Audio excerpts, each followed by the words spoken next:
सोलापूरच्या शास्त्रीनगर भागातील प्रसिद्ध hotel Mashallah mutton biryani, chicken biryani, keema masala, chicken अंगुरी, जुम्मा स्पेशल खिचडा, जेवणानंतर स्पेशल चहा मिळेल। किलो प्रमाणे पार्टी ऑर्डर्स स्वीकारले जातील। हॉटेल माशाअल्ला, शास्त्रीनगर, हनपिया मस्जिद जवळ, सोलापूर। प्रोप्रायटर इब्राहिम कुरेशी।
मुख्यमंत्री महिला सशक्तीकरण अभियान अंतर्गत माझी लाडकी बहीण योजनेच्या वचनपूर्ती सोहळ्यासाठी राज्याचे मुख्यमंत्री एकनाथ शिंदे त्यांच्यासह 2 उपमुख्यमंत्री अजित पवार, देवेंद्र फडणवीस हे उद्या सोलापूर दौऱ्यावर येत आहेत आणि त्या अनुषंगाने आज सोलापूर शहराच्या होम मैदान येथे भव्य असा शामियाना या ठिकाणी घालण्यात आलेला आहे। तुम्ही व्हिडिओमध्ये पाहू शकता की उद्या जो मुख्यमंत्री सशक्तीकरण अभियान अंतर्गत माझी लाडकी बहीण योजनेचा जो वचनपूर्ती सोहळा होणार आहे त्याची जय्यत तयारी या ठिकाणी होम मैदान येथे सुरू आहे।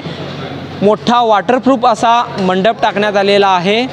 विविध साऊंडची सिस्टीमची हाताळणी असेल, मंडप असेल किंवा महिलांना ज्या लाडक्या बहिणी येणार आहेत त्यांना बसण्यासाठी ज्या खुर्च्या असतील त्या या ठिकाणी घालण्यात येत आहेत। अत्यंत जय्यत तयारी या ठिकाणी सुरू आहे। प्रथमच एकनाथ शिंदे माझी लाडकी बहीण योजनेच्या अनुषंगानं आज या सोलापूरमध्ये उद्या येणार आहेत। त्या दृष्टीनं सोलापूर विमानतळ ते होम मैदान हा रस्ता देखील कार्यक्रम होईपर्यंत बंद ठेवण्यात येणार आहे। सोलापूर शहर पोलीस असतील, ग्रामीण पोलीस असतील यांच्यामार्फत कडक बंदोबस्त या मैदानात असणार आहे आणि होम मैदान ते सोलापूर विमानतळ या परिसरातील रस्ते देखील त्यांच्या स्वागतासाठी बंद ठेवण्यात येणार आहे। तुम्ही पाहू शकता की होम मैदान येथे जय्यत तयारी या ठिकाणी सुरू आहे।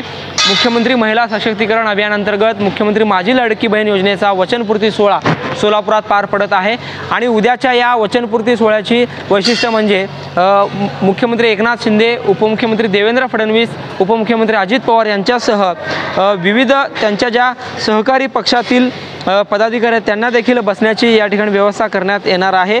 मनसे असेल, राष्ट्रवादी काँग्रेस पार्टी, अजितदादा गट असेल, इतर पक्षाच्या लोकांना देखील या ठिकाणी पदाधिकाऱ्यांना देखील स्थान दिलं जाणार आहे। एकंदरीत माझी लाडकी बहीण योजना राज्यात सुरू झाल्यापासून लाडक्या बहिणींचा चांगला प्रतिसाद या ठिकाणी सरकारला मिळत आहे।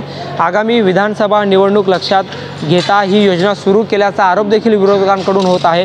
तरी देखील यंदा महायुती सरकारनं ही योजना या ठिकाणी अंमलात आणलेली आहे आणि आज म्हणजे आगामी उद्याच्या नोव्हेंबरचे पैसे देखील लाभार्थ्यांना मिळालेले आहे। एकंदरीत स्टेजची जी रचना आहे ती तुम्ही पाहू शकता। या ठिकाणी स्टेजवर भले मोठे स्क्रीन लावण्याचं काम या ठिकाणी सुरू आहे, स्टेजची उभारणी सुरू आहे, मंडपचं काम देखील या ठिकाणी जवळपास पूर्ण झालेलं आहे। जे अनेक शेकडो हजारो कामगार किंवा जे मंडप उभारणारे कर्मचारी असतील ते गेल्या अनेक दिवसांपासून या ठिकाणी कार्यरत आहेत। मुख्यमंत्र्यांचा जो दौरा होता सोलापूरचा तो अनेक वेळा या ठिकाणी रद्द झालेला होता, तारीख पे तारीख या ठिकाणी सुरू होता। अखेर मुख्यमंत्र्यांनी हिरवा कंदील दाखवला आणि उद्या 8 ऑक्टोबरला सोलापुरात होम मैदान येथे माझी लाडकी बहीण योजनेअंतर्गत वचनपूर्तीचा सोहळा मुख्यमंत्री, दोन्ही उपमुख्यमंत्री व महत्त्वाच्या मंत्र्यांसह या ठिकाणी होणार आहे। जिल्हा प्रशासन असेल, पोलीस प्रशासन असेल ते या ठिकाणी जय्यत तयारी या ठिकाणी केल्याचे आपल्याला एकंदरीत पाहायला मिळत आहे। या कार्यक्रमासाठी खास करून ज्या महिला येणार आहेत, सोलापूर जिल्ह्याच्या कानाकोपऱ्यातून, तालुक्यातून अनेक महिला लाभार्थी या कार्यक्रमासाठी येणार आहे। त्यांना आणण्यासाठी प्रशासनाला खास करून विविध ST बसेसची तयारी करण्याचं एकंदरीत जिल्हाधिकाऱ्यांनी निर्देश दिलेला आहे। त्यानुसार सोलापूर जिल्ह्याच्या अनेक तालुक्यातून, ग्रामीण भागातून मोठ्या संख्येने जवळपास 30 ते 40 हजार महिला लाभार्थी या कार्यक्रमाला येतील। त्यांच्यासाठी STची व्यवस्था करण्यात आलेली आहे। या होम मैदानाच्या विविध दिशेला ST बसेस थांबवण्याचे नियोजन केलेलं आहे। जिल्ह्याच्या ग्रामीण भागातून त्या महिला येतील आणि त्या ठिकाणी त्या STमधून उतरून या सभास्थळी येतील आणि सभास्थळी देखील मोठी जय्यत तयारी केलेली आहे। महिला लाभार्थ्यांशी संवाद मुख्यमंत्री एकनाथ शिंदे, उपमुख्यमंत्री अजित पवार, देवेंद्र फडणवीस साधणार आहे। एकंदरीत महायुती सरकारचा सोलापुरातील हा वचनपूर्ती सोहळा एकदम मोठ्या धूमधडाक्यात होणार यात तेळ मात्र शंका नाही। झहूर साहेबसोबत अकबर बागवान, लोकप्रधान न्यूज सोलापूर।